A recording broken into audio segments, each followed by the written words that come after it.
Everyone, જય શ્રી કૃષ્ણ વિદ્યાર્થી મિત્રો. કેમ છો? મજામાં ને? તમે મજામાં હોય તો હું પણ મજામાં જ છું. વિદ્યાર્થી મિત્રો, એકાઉન્ટમાં આપણે ભાગીદારની નિવૃત્તિ કે મૃત્યુ નામનું ચેપ્ટર લાસ્ટ 2 લેક્ચર થી ચાલે છે. એમાં પણ લાસ્ટ લેક્ચરમાં આપણે જે વાત કરી હતી કે જ્યારે ભાગીદાર ધંધામાંથી નિવૃત્ત થાય છે તો એ નિવૃત્ત થતા ભાગીદારની જે પાઘડી છે એની હિસાબી અસર કેવી રીતે આપવી એની લાસ્ટ લેક્ચરમાં આપણે વાત કરી ચૂક્યા છીએ. તેમજ તેને હિસાબી અસર આપવાની હોય તો એના માટે જે આમનો થાય છે અથવા તો જે અગત્યના 2 સૂત્ર હતા એની પણ વાત આપણે લાસ્ટ લેક્ચરમાં કરી ચૂક્યા છીએ. તો એમાંથી જે અગત્યના ટૂંકા દાખલાઓ છે ને એ આજના લેક્ચરમાં આપણે જોવાના છે. કયા દાખલાઓ? બધા ટૂંકા દાખલાઓ નહીં, અગત્યના ટૂંકા દાખલાઓ કે જે દાખલા તમારે જ્યારે આપણે મોટો દાખલો ગણીશું ને 8 માર્ક્સનો એની અંદર કામ લાગશે. તો એવા અગત્યના ટૂંકા દાખલાઓ ગણવાના છીએ. પરંતુ એ પહેલા લાસ્ટ લેક્ચરમાં જે વાત કરી હતી એની 2 મિનિટ ખાલી વાત કરી લઈએ જેથી આપણું રિવિઝન થઈ જાય અને અત્યારે જે દાખલા ગણવાના છે એમાં કામ લાગે. તો એની અંદર આપણે 2 આમનો જોઈ હતી. પહેલી આમનો હતી જૂની પાઘડીને માડી વાળવા માટે. તો જૂની પાઘડીને માડી વાળવાની હોય તો ત્યારે શું આમનો થાય એની વાત આપણે કરી ચૂક્યા છીએ. તો નંબર 1 હતી કે એના માટે જૂના ભાગીદારોના મૂડી કે ચાલુ ખાતે ઉધાર કરીશું અને તે આ પાઘડી ખાતે જમા. વિદ્યાર્થી મિત્રો, જૂની પાઘડી છે યાદ કરો, કહ્યું હતું જૂની પાઘડી, જૂના ભાગીદારો, જૂનું પ્રમાણ. જે પ્રવેશની અંદર પણ આપણે આવું જ કહ્યું હતું. ત્યાર પછી નંબર 2 માં બીજી આમનોંધ હતી નિવૃત્ત ભાગીદારની પાઘડીને વેચવા માટે.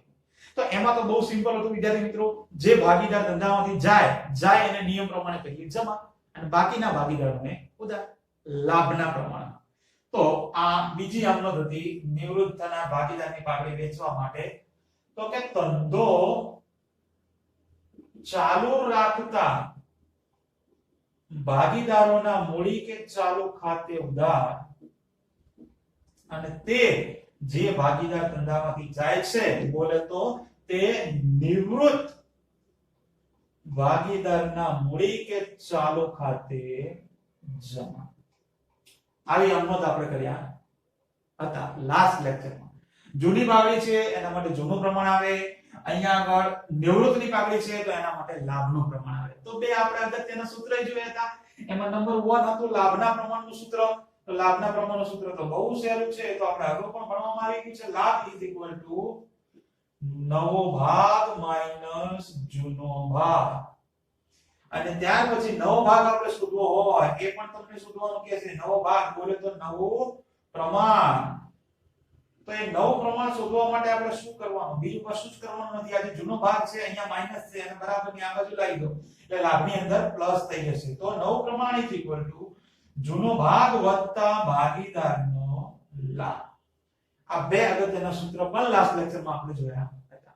અને એ જ સૂત્રો ઉપરથી, આ 2 સૂત્રો ઉપરથી જ આજના લેક્ચરમાં આપણે દાખલા ગણવાના છીએ જેની અંદર તમારે નવ પ્રમાણ અને લાભનું પ્રમાણ શોધવાનું હશે.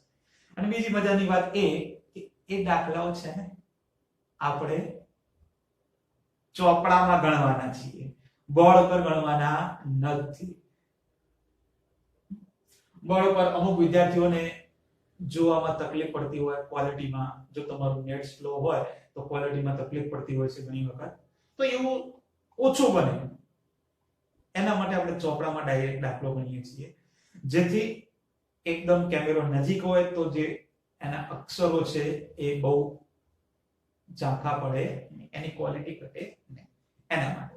ચાલો તો શરૂઆત કરીએ ચોપડામાં ટૂંકા દાખલાઓ જે નવ પ્રમાણ અને લાભના પ્રમાણ પર આધારિત છે.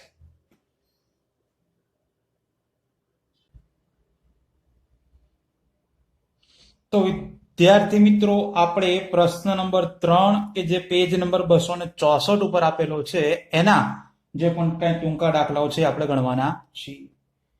તો આવી જાવ ત્યારે પેજ નંબર 264 ઉપર, જેમાં પ્રશ્ન 3 માં તમને હેડિંગ આપ્યું છે કે નીચે આપેલા પ્રશ્નોમાં નવ પ્રમાણ અને લાભના પ્રમાણની ગણતરી કરો. આ 2 પ્રમાણ આપણે બધા દાખલામાં શોધવાના છે. તમને 12 થી 13 દાખલાઓ આપેલા છે પરંતુ આપણે એમાંથી સિલેક્ટેડ પહેલા 5 દાખલાઓ જ ગણવાના છે. તો દાખલા નંબર 1. તો પહેલા જ દાખલાની અંદર આપણને એવું કીધું છે એક્સ વાય ઝેડ 3 ભાગીદારો છે, 5:3:2 ના પ્રમાણમાં નફો નુકસાન વેચે છે. આમાંથી ઝેડ જે છે એ નિવૃત્ત થાય છે. બસ આ બે વસ્તુ આપી છે તમને, ખાલી ભાગીદારો આપ્યા છે અને એમનું પ્રમાણ આપ્યું છે જૂનું, બીજું કશું જ આપ્યું છે નહીં. અને આપણે લાભનું પ્રમાણ અને નવું પ્રમાણ બે શોધવાનું છે. તો વિદ્યાર્થી મિત્રો, જ્યારે કશું જ ન આપ્યું હોય ત્યારે તો બહુ સહેલું કહેવાય. પહેલા તો તમને જે ભાગીદારો આપેલા છે એ આપણે ભાગીદારો લખી દેવાના દરેક દાખલામાં. એક્સ, વાય અને ઝેડ આ 3 ભાગીદારો આપેલા છે. ત્યાર પછી એમનું જૂનું પ્રમાણ આપ્યું છે, તો એ આ જૂનું પ્રમાણ પણ લખી દઈએ આપણે. જૂનું પ્રમાણ આપ્યું છે 5:3:2. જે ભાગીદારનું હોય એ રીતે આપણને ખબર પડી રહે ને કે 5:3:2 નું પ્રમાણ આપેલું છે. એટલે દરેક ભાગીદારની નીચે પોતપોતાનો હિસ્સો લખી દેવાનો. જ્યારે તમને કશું જ ન આપ્યું હોય, ખાલી ભાગીદારોને જૂનું પ્રમાણ જ આપેલું હોય, તો દાખલો બહુ ઈઝી છે વિદ્યાર્થી મિત્રો. બીજું કશું જ કરવાનું નહીં. અહીંયા આગળ પહેલા તો એરો કરી આપણે લખી દેવાનું. લખવામાં શું, ખાલી જે નિવૃત્ત થાય છે એ, કે ઝેડ નિવૃત્ત થાય, જે ભાગીદાર નિવૃત્ત થતો હોય આ રીતે લખી દેવાનો. હવે સિમ્પલ છે વિદ્યાર્થી મિત્રો, આ ઝેડ નિવૃત્ત થઈ જશે એટલે ઝેડ જતો રહેશે, બરોબર. તો એક્સ અને વાય જે છે એ તો ધંધો ચાલુ જ રાખવાના છે. તો આમાં તમારે બીજું કશું જ કરવાનું નહીં, ખાલી જે નિવૃત્ત થતો હોય એનું પ્રમાણ કાઢી દેવાનું. ઝેડ નિવૃત્ત થાય છે તો ઝેડ નું પ્રમાણ કાઢી દઈએ, તો કયું પ્રમાણ વધશે, 5:3. તો જે પ્રમાણ બાકી વધે ને એ જ પ્રમાણમાં એક્સ અને વાય એ પોતાનો નફો નુકસાન વેચે, અને એ જ એમનું નવું પ્રમાણ કહેવાય, એ જ એમનું લાભનું પ્રમાણ કહેવાય. એટલે શોધવાની કોઈ જરૂર પડે નહીં. જ્યારે નિવૃત્ત થતો હોય એનું પ્રમાણ કાઢી દેવાનું, એટલે 2 છે એ નીકળી જાય. તો એક્સ અને વાય આ 2 ભાગીદારો ધંધો ચાલુ રાખે, તો 5:3 એ એમનું નવું પ્રમાણ કહેવાય. તો અહીંયા આગળ લખી દઉં છું કે આ નવું પ્રમાણ ઇઝ ઇક્વલ ટુ લાભનું પ્રમાણ ઇઝ ઇક્વલ ટુ, બોલો કયા કયા ભાગીદારોનું આવશે, તો કે એક્સ અને વાય. બોલે તો આ 5:3. તો આ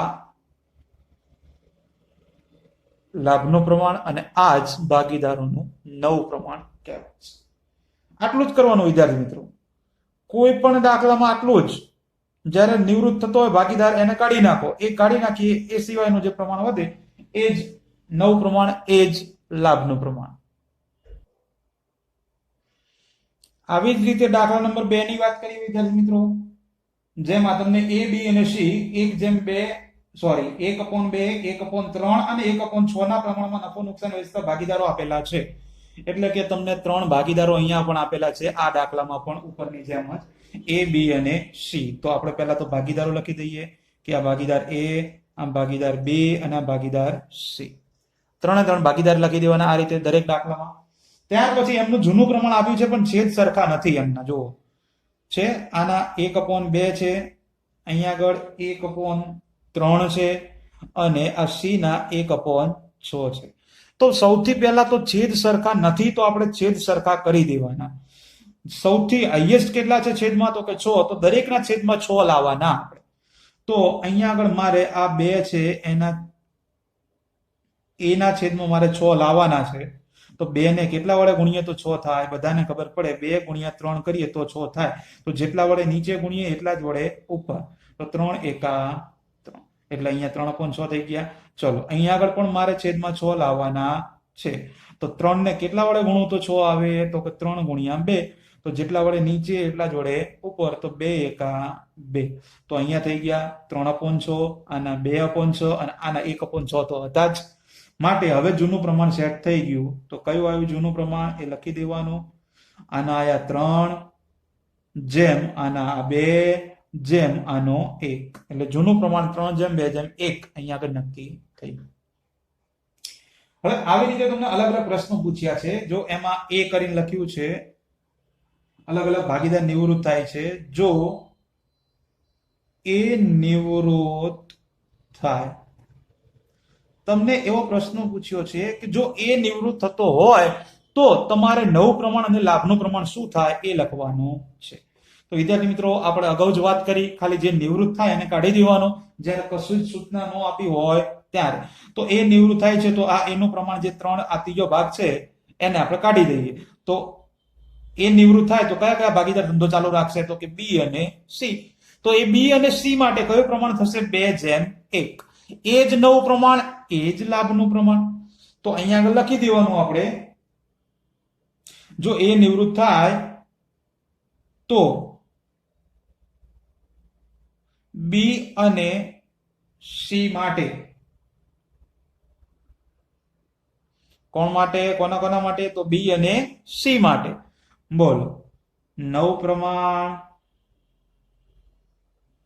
ઇઝ ઇક્વલ ટુ લાભનું પ્રમાણ ઇઝ ઇક્વલ ટુ, તો ઉપર લખી દીધું બી અને સી માટે, એટલે આપણે લખ્યું બી જેમ સી કરવાની કઈ જરૂર છે નહીં. બી અને સી માટે કયું આવશે? 2:1.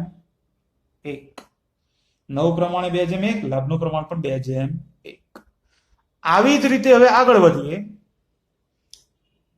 બી ની અંદર એવું કીધું છે કે જો ભાગીદાર બી નિવૃત્ત થાય, જો આ બી નિવૃત્ત થાય, જો બી નિવૃત્ત થતું હોય તો ચલો આ બી નિવૃત્ત થઈ જાય તો કયો કયો ભાગીદાર ધંધો ચાલુ રાખે? એ અને સી. આ બે ભાગીદાર ધંધો ચાલુ રાખવાના, તો એમનું પ્રમાણ કયું થશે? આ 3 અને આ 1, એટલે કે 3:1. તો એ અને સી માટે, તો એ અને સી માટે નવું પ્રમાણ ઇઝ ઇક્વલ ટુ લાભનું પ્રમાણ ઇઝ ઇક્વલ ટુ એ અને સી માટે, એટલે કે 3:1. અને હવે આવી જ રીતે છેલ્લા ભાગીદારની વાત કરેલી છે. ઓપ્શન સી તમને એવો આપેલો છે કે સી ની અંદર લખ્યું છે કે જો ભાગીદાર સી નિવૃત્ત થાય, તો વિદ્યાર્થી મિત્રો, ભાગીદાર સી નિવૃત્ત થાય તો ધંધો કોણ ચાલુ રાખશે? એ અને બી ચાલુ રાખવાના. તો એ અને બી માટે નવું પ્રમાણ ઇઝ ઇક્વલ ટુ લાભનું પ્રમાણ ઇઝ ઇક્વલ ટુ કયું થશે? આ એ બી સી આ ત્રણેયનું પ્રમાણ છે, એમાંથી સી નિવૃત્ત થઈ ગયો તો કયું વધશે? 3:2 વધવાના. તો નવું પ્રમાણ એ અને બી માટે કયું થવાનું? 3:2. તો અહીંયા આગળ આપણાના ત્રણેય પ્રશ્નોના ઉત્તર મળી ગયા. જો એ નિવૃત્ત થશે તો નવું પ્રમાણ કે લાભનું પ્રમાણ કયું થશે? 2:1 થવાનું. જો બી નિવૃત્ત થશે તો એ અને સી માટે નવું પ્રમાણ અને લાભનું પ્રમાણ 3:1 થવાનું. આવી જ રીતે જો સી નિવૃત્ત થશે તો એ અને બી માટે નવું પ્રમાણ 3:2 અને લાભનું પ્રમાણ પણ 3:2 જ થવાનું. આવી જ રીતે વાત કરીએ પ્રશ્ન નંબર, એટલે કે દાખલા નંબર 3 ની, જેમાં તમને પી, ક્યુ અને આર 3 ભાગીદારો આપેલા છે. તો 3 ભાગીદારો છે, તો પહેલા તો આપણે મુહૂર્ત કરી દઈએ કે આ પી, ક્યુ અને આર આવી રીતે લખી દેવાનું દરેક દાખલામાં. અને એમનું પ્રમાણ જૂનું આપ્યું છે 40%, 20% અને 40%. ટકાવારીમાં આપ્યું છે તમને. આના પી ના 40% છે, આના 20% છે અને આર ના 40% છે. વાંધો નહીં. તો સૌથી પહેલા તો ટકાવારી આપી છે, તો એના આધારે આપણે પ્રમાણ શોધી દઈએ. તો સિમ્પલ છે વિદ્યાર્થી મિત્રો, 40%, 20% અને 40% આપેલા છે. તો તમને એક તો ખબર પડે કે જે કોમન વસ્તુ હોય બધું કાઢી નાખવાનું. અહીંયા આગળ આ 0 અને ટકા કોમન છે, તો 0% નીકળી જશે, 0% નીકળી જશે, 0% નીકળી જશે. તો વધશે શું અહીંયા આગળ? તો કે 4, અહીંયા 2, અહીંયા આગળ 4. જો તમારે થોડું એવું ડિટેલમાં જવું હોય તો ટકાવારીને તમારે કન્વર્ટ કરવું હોય, 40% છે તો શું કહેવાય? એને 40/100 કહેવાય. આ 20% છે તો એને 20/100 કહેવાય. આ 40% છે તો એને 40/100 કહેવાય. જો આ રીતે તમારે શોધવું હોય તો તમે આવી રીતે પણ કરી શકો છો. એમાં પણ કઈ અઘરી વસ્તુ છે. તો હવેનું કામ તો બહુ સિમ્પલ છે, કે અઘરું છે નહીં. ખાલી છેદ છેદ ઉડી જાય, દરેકનું એક એક બિંદુ ઉડી જાય, તો અહીંયા શું વધશે 4, 2 અને 4. તો એ આપણે પ્રમાણ લઈ લેવાનું, 4:2:4. હજી આના છેદ ઉડે છે તો 2 વડે ભાગ ચાલે છે, તો ભાગ પાડી દેવાના. તો 2 વડે ભાગ ચાલે છે તો 4 ને ભાગ્યા 2 કરીએ તો 4 ને ભાગ્યા 2 એટલે કે 2 ને ભાગ્યા 2 એટલે કે 1 ને ભાગ્યા 2. તો આ તમારું જૂનું પ્રમાણ જે છે અહીંયા આગળ સેટ થઈ ગયું. તો આ જૂનું પ્રમાણ સરસ મજાનું થઈ ગયું, 2:1:2. હવે આપણને જે વાત કરી છે આગળ વાંચીએ કે ક્યુ નિવૃત્ત થાય છે. તમને કહ્યું છે કે ભાગીદાર જે છે એ ક્યુ નિવૃત્ત થાય છે. આ આપણને ખબર પડી તો એ આપણે લખી દીધું. અને પછી એવું લખ્યું છે કે ક્યુ ના નફામાંથી પી ને 3/20 ભાગ અને આર ને 1/20 ભાગ મળે છે. વિદ્યાર્થી મિત્રો, આ દાખલામાં લાભ શોધવાનો નથી, તમને આપેલો જ છે રેડીમેડ. જુઓ, લખ્યું છે સ્પષ્ટ ગુજરાતીમાં, ક્યુ ના નફામાંથી પી ને 3/20 ભાગ મળે છે અને આર ને 1/20 ભાગ મળે છે. તો જેટલો ભાગ મળતો હોય ભાગીદારને તો એ એમનો લાભ કહેવાય. તો અહીંયા આગળ તમને બંનેના લાભ રેડીમેડ આપેલા જ છે. તો અહીંયા લખી દઉં છું હું કે આ પી નો લાભ ઇઝ ઇક્વલ ટુ 3/20 આપેલો છે અને આર છે, આર નો લાભ ઇઝ ઇક્વલ ટુ 1/20 આપેલો છે. જો બંને ભાગીદારોના લાભ આપેલા જ છે, 3/20 અને 1/20. લાભ આપેલા હોય તો પહેલા તો લાભનું પ્રમાણ તો મળી જાય. જો છેદ સરખા ના હોય તો છેદ સરખા કરી દેવાના, પણ અહીંયા તો છેદ સરખા છે એટલે કોઈ પ્રોબ્લેમ છે નહીં. આના 3 અને આનો 1. તો આ લાભનું પ્રમાણ ઇઝ ઇક્વલ ટુ 3:1. આ લાભનું પ્રમાણ આપણને મળી ગયું. પણ હજી નવું પ્રમાણ શોધવાનું બાકી છે. તો શોધી દઈએ ને. તો નવા પ્રમાણનું સૂત્ર તો આવડે જ છે. આપણે બે સૂત્ર જોયા છે કે નવું પ્રમાણ ઇઝ ઇક્વલ ટુ જૂનો ભાગ વત્તા ભાગીદારનો લાભ. આ સૂત્ર આપણે જોયેલું છે અને બહુ સહેલું છે. તો લખી દઈએ. હા, હવે નવું પ્રમાણ મળે કોનું? તો જે નિવૃત્ત થાય એ સિવાયના ભાગીદારોનું મળે. જે ભાગીદારો ધંધો ચાલુ રાખતા હોય એમનું જ નવું પ્રમાણ મળે અને એમનો જ લાભ મળે. એટલે કે પી અને ક્યુ નો તમને નવું પ્રમાણ મળે. તો અહીંયા આગળ લખી દઉં છું આ ભાગીદાર પી નું નામ, અને એકાદ લાઈન છોડી અને અહીંયા આગળ ચલો 2 લાઈન છોડી દઈએ આપણે. અહીંયા આગળ લખી દઈએ એ આ આર, કારણ કે ક્યુ તો નિવૃત્ત થાય છે ને. તો પી અને આર નું જ તમને નવું પ્રમાણ અને લાભ મળશે. તો પી માટે જૂનો ભાગની વાત કરીએ તો ઉપર આપણે જૂનું પ્રમાણ શોધ્યું જ છે, તમને દેખાય છે અહીંયા આગળ જ. આ 2:1:2, 2:1:2 માં પી માટેનું આપેલું છે. તો પી માટેનું આપણે લખી દઈએ. પી માટે શું થશે? 2 અને ભાગ્યા 3 નો સરવાળો એટલે કે 5. 2:1:2 છે ને, એટલે 2/5. આર માટે શું થશે? તો એના માટે પણ 2/5 જ થવાનું, કારણ કે આર નો ભાગ પણ 2 છે અને 3 નો સરવાળો તો કોમન રહેવાનો છે. તો લખી દઈએ ત્યારે.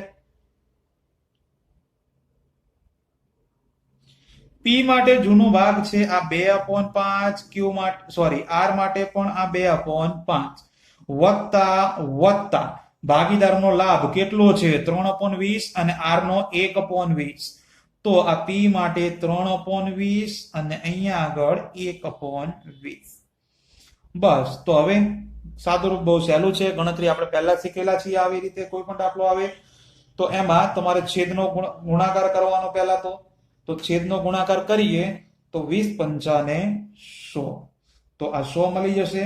ત્યાર પછી અહીંથી આમ ગુણાકાર, ક્રોસ ચોકડી ગુણાકાર કરવાનો છે. 2 દુના 4 એટલે કે આ 20 દુના 40 થશે, વત્તા 5 તરીના 15. તો તમને શું મળશે અહીંયા? 40 + 15 બોલે તો 55 ભાગ્યા 100.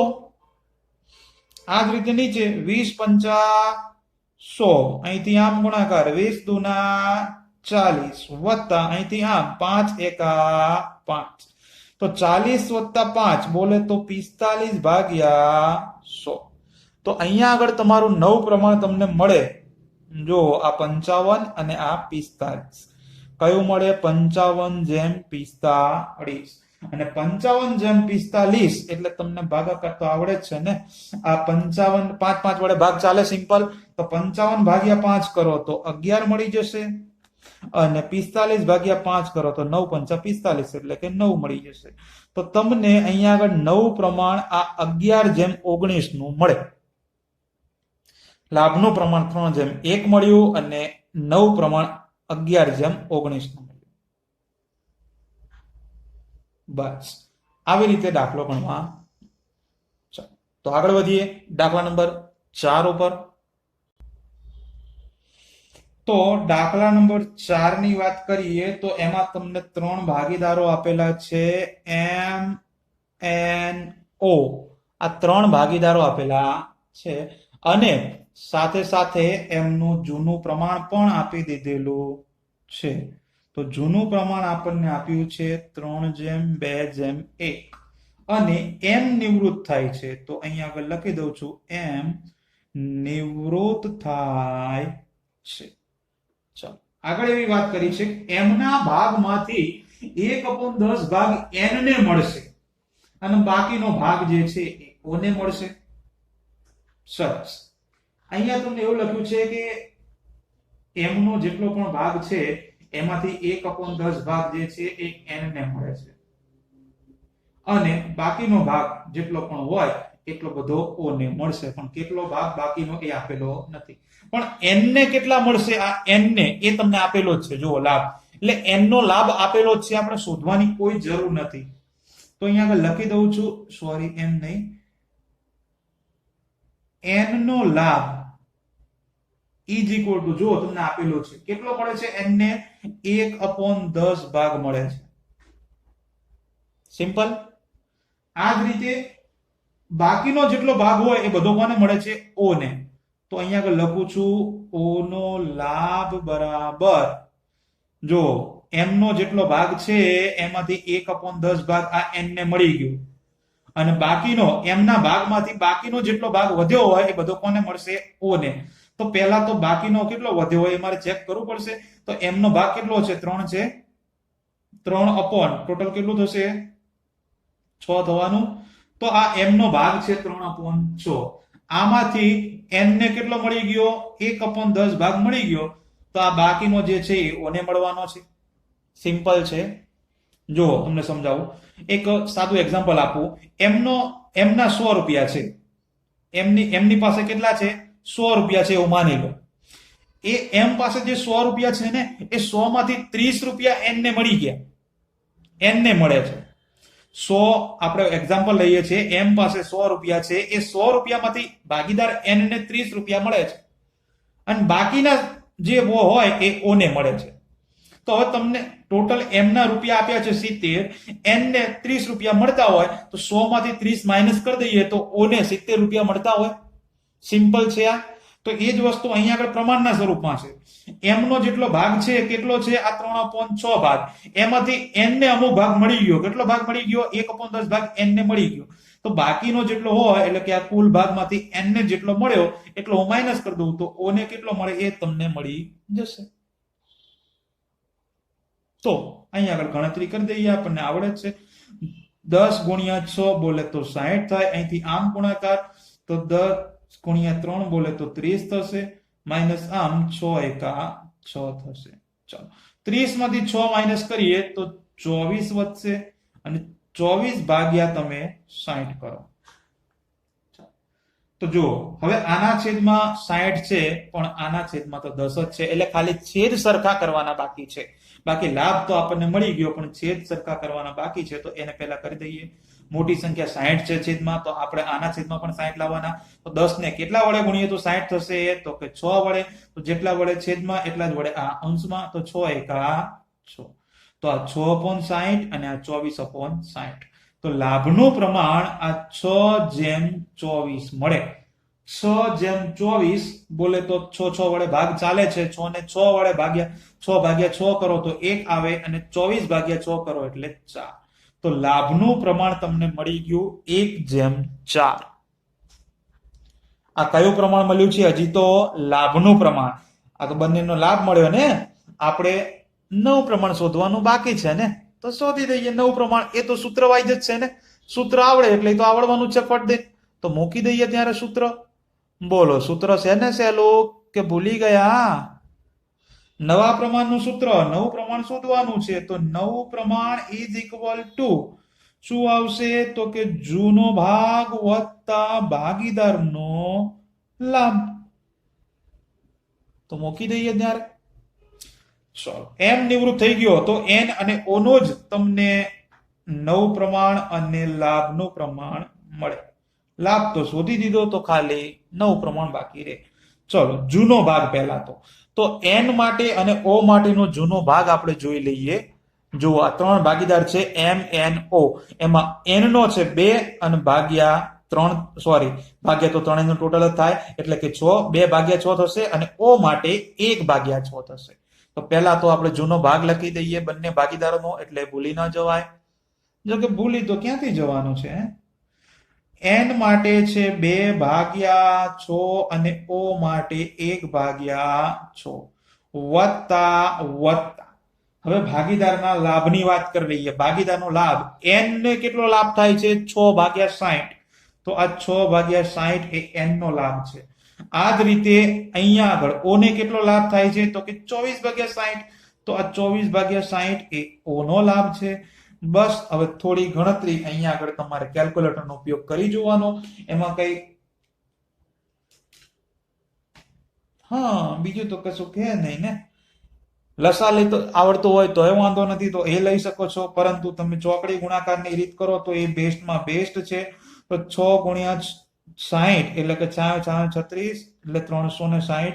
આના છેદમાં પણ 360 આવશે. હવે અહીંથી આમ ગુણાકાર 6 દુ 12 એટલે 60 દુ 120 થશે.